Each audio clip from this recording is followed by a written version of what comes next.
नमस्कार आदाब। ये ख़ास पेशकश आपके लिए सीधे जम्मू एंड कश्मीर से, और हम हैं इस वक्त डल लेक के बीच में। हमारे साथ एक सिक्योरिटी एक्सपर्ट हैं, फॉर्मर आईजीपी हैं कश्मीर के, Syed Mushtaba ji. Thank you so much for speaking to NDTV.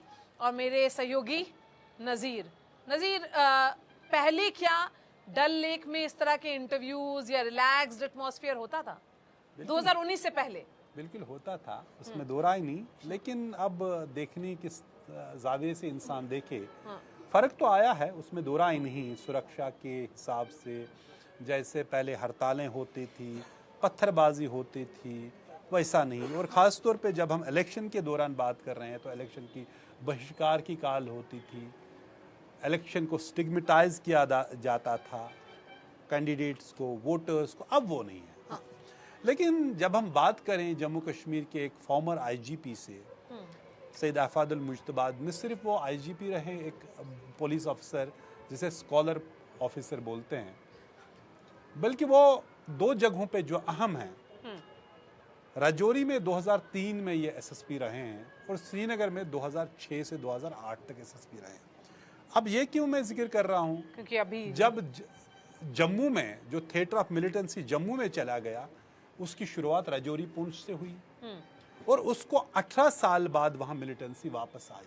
और मिलिटेंसी का खात्मा 18 साल पहले आफादुल मुज्तबा ने ही वहाँ से किया था। और दूसरी बात, जब ये श्रीनगर आए और श्रीनगर में उस वक़्त फिदाइन हमलों का दौरा था, हर दिन बड़े सुसाइड फिदाइन अटैक होते थे। इसने जब ये चला गया था, फिदाइन का किस्सा ही खत्म करके इस इंट्रोडक्शन के बाद मैं डायरेक्टली आपसे पूछूंगी सवाल सर, कि चुनाव का माहौल है, चुनाव उस वक्त हो रहा है कि रिलेटिवली उतनी सिक्योरिटी हमको श्रीनगर में नहीं दिख रही है, और जो इंटीरियर्स हैं साउथ कश्मीर जहाँ पे बोला जाता था जाना मुश्किल है, वहाँ वो भी बहुत पीसफुल है। लाल चौक पर देर रात तक कैंपेनिंग चल रही है। तो आप ये सारे साइंस कैसे देखते हैं? एक्चुअली डिप्लॉयमेंट तो रहती है, मगर दिखनी नहीं चाहिए। That is the ideal situation. और हमेशा कोशिश यही करते थे कि दिखे नहीं, और ज़्यादा से ज़्यादा उसको टेक्नोलॉजी के ज़रिए से सर्वेलेंस में रखा जाए इलाके को। मगर डेफिनेटली इम्प्रूवमेंट ज़रूर हुई है। जो पत्थरबाजी हम फेस करते रहे हैं, पर्टिकुलरली डाउनटाउन के एरिया में, डाउनटाउन कहने से वैसे लोग वहाँ के नाराज़ होते हैं, शहर ख़ास, तो उसमें जो है वो अब वो पत्थरबाजी होती नहीं है। उनको हमेशा यही रहा हमसे गिला कि आप कहते हैं कि ये पत्थरबाज लोग हैं, हालांकि पत्थरबाजी करने के लिए और जगहों से लोग आते रहे हैं, और वो हकीकत भी है। जो लोग पकड़े भी जाते थे उनका ताल्लुक वहाँ से नहीं होता था, तो ज़्यादा अफेक्टेड लोग ही होते थे। उसमें पत्थरबाजी से शोर, फ्राइडे प्रेयर्स के बाद, और फिर सिक्योरिटी फोर्सेस को टीयर स्मोक भी चलाना पड़ता है। आसपास के लोग जो है, बच्चे वहाँ पे हैं, कुछ बूढ़े लोग हैं, किसी की कोई सांस की प्रॉब्लम है, तो बड़ी दिक्कत होती थी। वो प्रॉब्लम अब एज सच नहीं है। मुश्तबा साहब, लेकिन जब हम इस इलेक्शन की बात कर रहे हैं, एक तरफ पॉलिटिकल पार्टीज़, अगर सिक्योरिटी यहाँ का है, ये सेंट्रल बना है यहाँ की इलेक्शन कैंपेन पे, बीजेपी अपनी इसको बड़ी कामयाबी माना। देखिए, आज हमने जम्मू कश्मीर को उस मुकाम पे पहुँचाया है कि वहाँ आप खुले हवाओं में किसी डर के बगैर इलेक्शन लड़ सकते हैं, घूम सकते हैं, बिजनेस, टूरिज्म, सब कुछ हो सकता है। लेकिन अपोजिशन का कहना है कि भाई ये तो पत्थरबाजी छोटी बात है, लेकिन जो पाकिस्तान से अब militant, highly trend militant, SSG linked militant, उस पूरे जम्मू खित्ते को उन्होंने मुतासर किया है, और वहाँ आर्मी स्पेसिफिक टारगेट है। वो कैसे हुआ और उससे कैसे निपटा जाए? मेरे ख्याल में हमको, अगर हिस्ट्री में हम जाएं, तो जब कभी भी ये ट्रबल शुरू होती है मिलिटेंसी की, या जिसको आप टेररिज्म कहें, क्योंकि जब आम लोग जो हैं उसमें निशाना बन जाए तो टेररिज्म की शक्ल इख्तियार कर लेता है, वो हमेशा जो है वो जम्मू रीजन से ही, पर्टिकुलरली एलओसी वाले एरिया से होता है।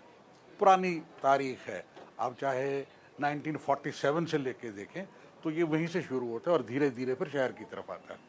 जो लोग सिक्योरिटी एक्सपर्ट्स ये कहते हैं कि Jammu has become new Kashmir, मेरे ख्याल में उनसे एग्री नहीं करता, because it has always been like that कि ये शुरू जम्मू से होता है और उसके बाद बाकी जगहों पे होता है। उसकी वजह ये है कि आपका एलओसी जो है बहुत पोरस है। जिस ज़माने में मैं राजौरी में था, उस वक्त एलओसी पे जो है वो जो फेंसिंग है वो भी नहीं थी, तारबंदी नहीं थी, तारबंदी बिल्कुल नहीं थी उसमें, और बल्कि तारबंदी का सिलसिला उसी ज़माने में शुरू हुआ।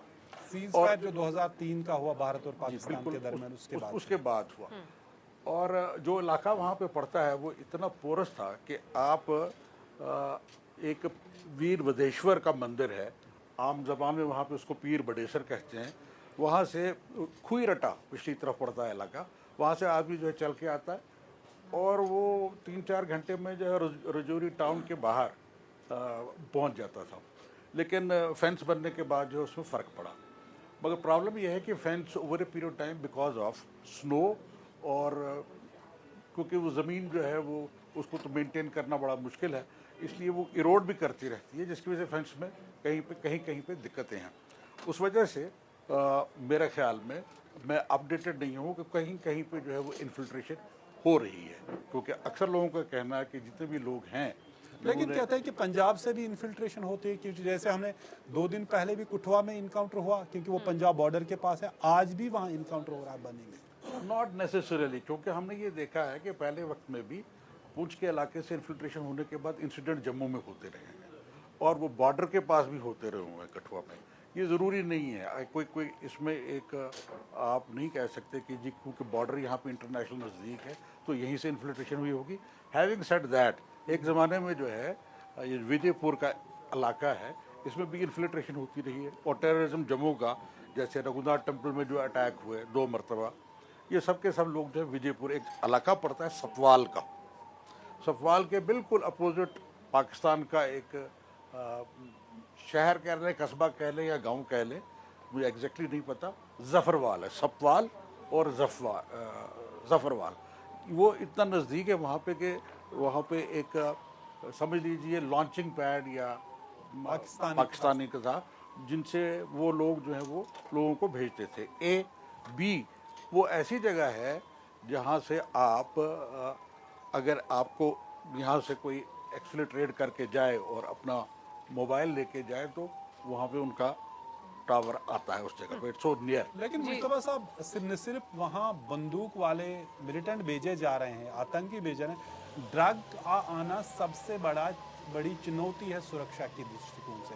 न सिर्फ जम्मू कश्मीर में ड्रग का इस्तेमाल किया जा रहा है, बल्कि मुल्क के दूसरे हिस्सों को भी ड्रग से अफ्लिक्ट किया जाता है जो पाकिस्तान से अब आ रहा है। तो ये सिर्फ आतंक ही नहीं बल्कि ड्रग भी, उससे नशा भी उसी के साथ। आपका कहना दुरुस्त है। जम्मू कश्मीर को अगर देखें तो इसमें ड्रग अब्यूज़ होती थी, फार्मास्यूटिकल ड्रग्स को, मिसाल के तौर पे कोरेक्सपीलिया या इस किस्म की और दवाएँ, सॉल्पेडेन जिसमें हो, ज़्यादातर इसी किस्म का नशा होता था। या फिर उसके बाद कैनबिस, चरस का, जहाँ तक ताल्लुक़ है जो अब आ रहा है नशा, हार्ड ड्रग, उसको वैसे हीरोइन कहते हैं। थोड़ी सी मैं इसकी तारीख बता दूँ। हीरोइन जो है दरअसल ब्रांड नेम है डायसेटिल मॉर्फिन का, और ये बायर कंपनी ने बाज़ाब्ता मैन्युफैक्चर की एक ज़माने में 19th सेंचुरी में, पेन किलर या बाकी चीज़ों के लिए, इलाज के लिए, मगर ओवर ए पीरियड टाइम उन्होंने देखा कि इससे टॉलरेंस हो जाती है। टॉलरेंस का मतलब है कि अगर दर्द जो है वो आज कम है तो कल उसका डोज बढ़ाना पड़ता है, और बढ़ाना पड़ता है कि आप एडिक्ट हो जाते हैं उसके, लिहाजा उन्होंने इसकी मैन्युफैक्चरिंग बंद कर दी। जो चीज़ अब आ रही है इन्फिल्ट्रेट करके, जो स्मगलर्स लेके आते हैं, वो दरअसल किचन फार्मेसी जिसको कहते हैं उसके ज़रिए से बनाई गई हुई चीज़ है, क्योंकि जब एक कंपनी बनाती थी तो उसका एक खास रेशो मौजूद है। हमारी सिक्योरिटी पे क्या असर है उसका? मैं उसी की तरफ आ रहा हूँ। अब जो आ रहा है इसको आप चिट्टा बोलते हैं। मैं ज़रा क्लैरिफाई कर दूँ ना कि क्या आ रहा है। चिट्टा जो है वो आ रहा है, उसकी वजह से ये हो रहा है कि एक तो जो लाने वाला आदमी है वो क्विकली रिच भी हो रहा है, कुरियर, और साथ साथ में उसके ज़रिए से जो पैसा आता है वो टेररिज्म के लिए, इन्फिल्ट्रेशन के लिए भी इस्तेमाल होता है। सर, लेकिन अभी क्योंकि चुनाव का माहौल है, इस पर हम ज़रा सिक्योरिटी चैलेंजेस इलेक्शन के टाइम किस तरह के होते हैं उस पर आप ज़रा हमें बताएं, और ये भी बताएं कि बॉयकॉट कॉल्स नहीं है इस बार, फ्री ऑफ फेयर इलेक्शन की उम्मीद की जा रही है, फ्री ऑफ फियर, मतलब खौफ का माहौल नहीं दिख रहा है। ये ज़रूर एक फ़र्क है, क्योंकि जो इलेक्शंस जिस वक्त में सर्विस में रहा, जो सबसे बड़ा चैलेंज होता था कि एक बायकॉट होता था कि आप तो आज डील कर रहे हैं 2 पार्टियों के इलेक्शन के दरमियान, एलिगेशन, काउंटर एलिगेशन इस हद तक है, लेकिन एक और एलिमेंट होता था कि जी कि आपको वोट डालने नहीं जाना, वो एक पार्टी जो है वो अब मौजूद नहीं है, या कुछ उनमें से जो है वो already they are participating in the election. ये एक चैलेंज जो है सिक्योरिटी फोर्सेस का वो निस्बतन आसान हो गया। बाकी चैलेंजेस अपनी जगह पे मौजूद हैं, मसलन कि अगर जैसे कि नज़ीर साहब अभी बात कर रहे थे कि इन्फिल्ट्रेशन होती है, on the day of polling भी यहाँ पे इंसिडेंट्स हुए हैं शहर के अंदर डिसरप्ट करने की कोशिश डिसरप्ट की करने के लिए 2003 में भी, क्योंकि अब कहीं पे अगर कोई फिजाइन हो गया, एनकाउंटर शुरू हो गया, जो उस इलाके में वोट पड़ने वाला होता है वो डिसरप्ट हो जाता है, तो वो ख़तरा जो है वो हमेशा रहता है, और उसके लिए सिक्योरिटी फोर्सेस, इंटेलिजेंस एजेंसीज हमेशा तैयार रहती हैं। अब निस्बतन जो है मेरे ख्याल में अब ज़रूरत इस बात की है कि अगर लोगों के साथ बात की जाए तो आपको इन्फॉर्मेशन जो है वो बेटर आती है, रादर देन आप सैटेलाइट के जरिए से देखें या और टेक्नोलॉजी का इस्तेमाल करें, क्योंकि सबसे बेहतरीन इंटेलिजेंस ह्यूमन इंटेलिजेंस होती है। आप जो लोकसभा का पोल्स हुआ जिसमें रिकॉर्ड वोटर टर्नआउट रहा 35 साल में, वो सिक्योरिटी फोर्सेस के लिए कितना बड़ा सक्सेस देखा जाएगा?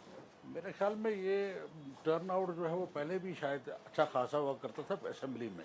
अगर आप नॉर्थ कश्मीर में उसका डेटा देखें, मेरे पास तो अवेलेबल नहीं है, तो वो अच्छा खासा वोट जो है तब भी पड़ा करता था। अलबत्ता पार्लियामेंट में पूरे मुल्क में जिस किस्म का ट्रेंड है, वहाँ पे निस्बतन असेंबली की निस्बत पोलिंग जो है वो कम होती है, क्योंकि यहाँ पे लोकल इश्यूज़ हैं, लोकल कैंडिडेट बिल्कुल डे टू डे जिससे आपको ज़रूरत पड़ती है वो ज़्यादा परसेंटेज होती है। और उम्मीद करते हैं कि शायद कि पार्लियामेंट का जो परसेंटेज हुई है उससे ये परसेंटेज अब बेहतर होगी, उससे भी आप कहते हैं ये बढ़ सकती है। तो लेकिन अगर हम सुरक्षा की नज़र से देखें, कई लोग कहते हैं कि आज भी कहते हैं कि जो पॉलिटिकल गवर्नमेंट्स होते हैं उसमें आतंक का बढ़ावा होता है। जब आप एसएसपी थे या आईजी थे या डीआईजी थे, जब आप, जैसे मैंने पहले इंट्रोडक्शन में बताया कि आपने मिलिटेंसी का किस तरह सफाया किया, राजौरी हो या श्रीनगर, क्या अभी कभी आपको मुश्किल आती है कि जब एक तरफ पॉलिटिकल गवर्नमेंट है और मिलिटेंसी से लड़ना, या इस किस्म की मुश्किल तो कभी आई नहीं, बल्कि जो पॉलिटिकल गवर्नमेंट्स होती थी वो आपको स्ट्रेंथन ही किया करते थे कि जी कि आप जल्द से जल्द जो है वो लोगों की जो मुश्किलात हैं टेररिज्म से मुतल्लिक, वो उसमें मदद करते थे। मैं आपको मिसाल दे दूं, अगर आप फिगर देखेंगे, मैं एसएसपी श्रीनगर जब रहा 2007 में हमारे इंसिडेंट्स श्रीनगर में ज़ीरो थे, मिलिटेंसी रिलेटेड कोई इंसिडेंट नहीं हुआ। जब मैं ये कहता हूँ कि जी कि ज़ीरो है, उसका मतलब ये नहीं है कि कोई इंसिडेंट बिल्कुल ही नहीं हुआ, अगर हुआ भी तो सिक्योरिटी फोर्सेस इनिशिएटेड थे, कॉप किलिंग नहीं हुई, सिविलियन नहीं मारे गए। इस किस्म के इंसिडेंट 2007 जो कि पॉलिटिकल गवर्नमेंट थी, मुझे याद नहीं कि उस वक्त गुलाम नबी आज़ाद की गुलाम नबी आज़ाद साहब थे, और कुछ अरसे के लिए 2008 में मेरे ख्याल वो में फिर बाद में अमरनाथ लैंड 2009 में। एजिटेशन हुआ, उसकी वजह से मुश्किलात हुई। लेकिन तो आप कहते हैं कि एक तरह का नैरेटिव, अगर पॉलिटिकल गवर्नमेंट आ जाएगी पत्थरबाज और आ सकते हैं, ऐसा कुछ है? या क्योंकि पिछले जब एब्सेंस ऑफ पॉलिटिकल गवर्नमेंट थी, सेंट्रल रूल था, तो ये पत्थरबाजी सारी तो गायब खत्म हो गई। ये बात ठीक है कि पत्थरबाजी जो है वो पहले से ख़त्म हो गई है, कम हो गई है, लेकिन उसका ताल्लुक जो है वो डायरेक्टली कोई पॉलिटिकल इंटरवेंशन की वजह से, कि लोग वो कहते थे कि जी कि जो पत्थरबाज हैं इनको आप पत्थरबाजी करने दें, या कोई उनकी तरफ से मुश्किल आती थी, ऐसा बिल्कुल नहीं था। अब चूँकि एक साइकोलॉजिकली एक इम्पैक्ट है कि आपने स्टेट को यूनियन टेरिटरी बना दिया और ये एमएचए के अंडर है, दो तीन चीज़ों का जो है फ़र्क डेफिनेटली पड़ा है। वो ये कि आप पहले गिरफ्तार करके पब्लिक सेफ्टी एक्ट में सिक्योरिटी में लोगों को डिटेन करते थे, ज़्यादातर वो रियासत के अंदर ही होते थे। एक ज़माने में बाहर भी थे, 90s में कोयम्बटूर तक भी जो है जेल में लोग रखे गए उस ज़माने में, मगर उसके बावजूद भी फ़र्क जो है वो ऑन ग्राउंड पड़ा नहीं। लेकिन हकीकत ये भी है ना मुजतबा साहब, जो लोग हड़ताल की काल देते थे, जो लोग पत्थरबाजी के पीछे भी थे, उन सबों को इस रिजीम ने बंद कर दिया, जेलों में भर दिया, या उतना डर फैला कि वो कर नहीं सकते, सबों को तकरीबन जेल में भर दिया। पहले उन्हीं के साथ सेंट्रल गवर्नमेंट, स्टेट गवर्नमेंट तो करती नहीं, सेंट्रल गवर्नमेंट बातचीत करती थी। ये आम लड़के का खता नहीं थी कि वो पत्थर मारता, ये दरअसल उस लीडर का था जो कॉल देता था, एहतिजाज प्रोवोक करता था।